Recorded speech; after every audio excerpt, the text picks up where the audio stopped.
தாயினுடைய கண்ணீர் தான். அந்த தாய்க்கு ஒரே ஒரு ஆசை என்ன தெரியுமா? நீ போய் வீட்டுக்கு போனோன்னா உங்க அம்மாட்ட உனக்கு என்னம்மா வேணும்னு கேட்டு போறேன். பையன்ல இருந்த கேளு, எனக்கு என்னப்பா வேணும், நீ படிச்சுட்டு ஒழுங்கா நல்லபடியா ஒரு வேலைக்கு போனா என் வாழ்க்கையில செத்தா கூட நிம்மதியா சாவண்டாம். பெண் பிள்ளைகள் போய் கேட்டு பாருங்க, நீ நல்லா படிச்சு பெரிய வேலைக்கு போய் உன்னை ஒரு நல்ல மாப்பிள்ளைகிட்ட கையை பிடிச்சு கொடுத்துட்டு நான் கண்ணை மூடிடுவேன். தனக்குன்னு எதையுமே கேட்க மாட்டாங்க. தனக்காக வாழாமல் உங்களுக்காகவே வாழுகின்ற ஒற்றை ஜீவன் தாய் மட்டுமே.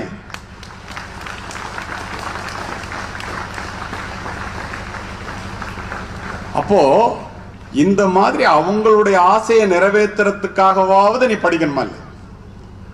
ஏராள செல்வத்தை ஈதலினும் பிள்ளைக்கு சீராய் தரும் கல்வி சீர் என்கிறது நபிமொழி குறள். அரும் பரிசு பிள்ளைக்கு 1000 ஈதலினும் பெரும் பரிசு கல்வி என பேசு என்கிறது மேலது. மன்னரும் மாசர கற்றோனும் சீர்தூக்கின் மன்னரில் கற்றோன் சிறப்புடையும். மன்னர்க்கு தன் தேசமல்லால் சிறப்பில்லை, கற்றோர்க்கு சென்ற இடமெல்லாம் சிறப்பு. நீ மட்டும் படிச்சிட்டேன்னா உலகத்துல எந்த மூலைக்கு போனாலும் சிறப்புடா. ராஜாவா இருந்தா கூட அவன் நாட்டில் தான் சிறப்பான்.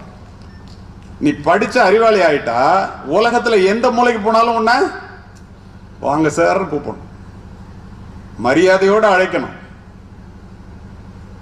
சால்வை போத்துவாங்க, பொக்கே கொடுப்பாங்க, நடுவில் உட்கார வைப்பாங்க. இதெல்லாம் எதனால வர்றது? தனி மனிதன் கிடைக்கிற மரியாதை இல்ல, கல்வி. கல்வியின் மூலம் பெறுகின்ற அறிவு. இதை நீ படிக்கிற காலத்துல படிச்சு தெரிஞ்சுக்கலன்னா அதுல என்ன பிரயோஜனம் நீ வாழ்றதுல? நினைச்சு பாரு. அது மட்டுமா?